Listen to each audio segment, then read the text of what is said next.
High, আজ আপনাদেরকে দেখাবো আমি আমার বিশ্বকর্মা পুজোর ব্লগ। তো চলুন আমার বিশ্বকর্মা পুজোর ব্লগ দেখে নিন একটু। আজ মনে হচ্ছে আমার মেশিনের খুবই শান্তি, কারণ সারা দিন ঘ্যার ঘ্যার সারা রাত ঘ্যার করে চলে। তো আজকে ও শান্তিতে আজকে আর কালকে থাকবে। তো আমি ঘর ঝাড়টার মুছে নিলাম। সত্যি বলছি, এত স্পিডে যদি কাজ করতে পারতাম না, তাহলে মনে হয় আমি 10-12টা বাড়িতে কাজ করে 50,000 টাকা আমি ইনকাম করতাম।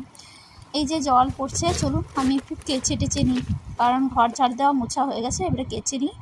আমার কাঁচা হয়ে যাওয়ার পর এই যে বাবুর গাড়িটা ধুয়ে নিচ্ছি। আমাদের নয়নবাবুর গাড়ি ধোয়া হয়ে গেল। এরপরে এই যে আরেকজন চান করছে মহাসুখে, চলুন আমিও চানটা করে আসি। চানটা করে আসার পর আমি একটু রেডি হয়ে নেব, কারণ আমি যখনই একটু ফাঁকা পাই তখনই আমি সেজে নিই।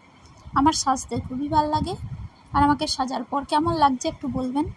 মানে সাজতে আমি খুবই ভালোবাসি। আমি না, মনে হয় প্রত্যেকটা মেয়েই সাজতে ভালোবাসে। আর আমি যখনই সময় পাই একটু লিপস্টিক আর একটা টিপ পরে নিই। আর আমি রেগুলার বেসিসে টিপ পরি না। তো আরেকজনকে আমি ডেকে নিলাম, আমার টিনাদিকে। তো টিনাদি আর আমি দুজন মিলে বাসন কাসন সব ধুয়ে পরিষ্কার করে নিচ্ছি। তারপর আমরা পুজো দেব। দেখছেন কত স্পিডে কাজ করছি আমরা দুজন মিলে। এত স্পিডে সত্যিই বলছি, যদি কাজ করতে পারতাম খুবই ভালো হতো, কিন্তু কপাল, আমরা এত স্পিডে পারি না। চলুন স্পিডে একটু উঠেও নিলাম। আর এই যে সব করা হয়ে গেছে, আর এইগুলো আমি বেলপাতাগুলো ছাড়িয়ে নিচ্ছি। আর 2-4টে তুলসী পাতা তুলে নেবো, কারণ এগুলো পুজোতে লাগে। আমাদের দোকানেই পুজো হয়, সোনার উপর দোকান, তো তাই সেখানেই পুজো হয়। কিন্তু আমার বরের ছুটি নেই বলে বাড়িতে হচ্ছে, ও একটা অন্য জায়গায় কাজও করে। দোকানটা আগে আমিই করতাম, কিন্তু বাবু এখন ছোটো তাই পারি না, তাই ঘরেই আমি আজ এবছর পুজো দিচ্ছি।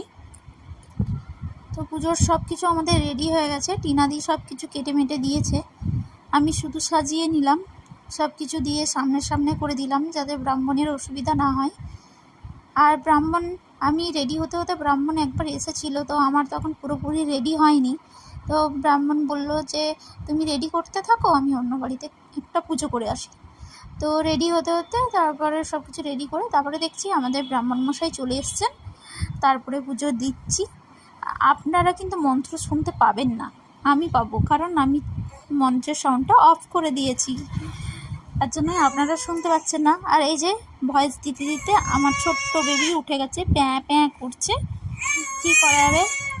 চলুন, আরতি হয়ে গেছে, এখন আরতি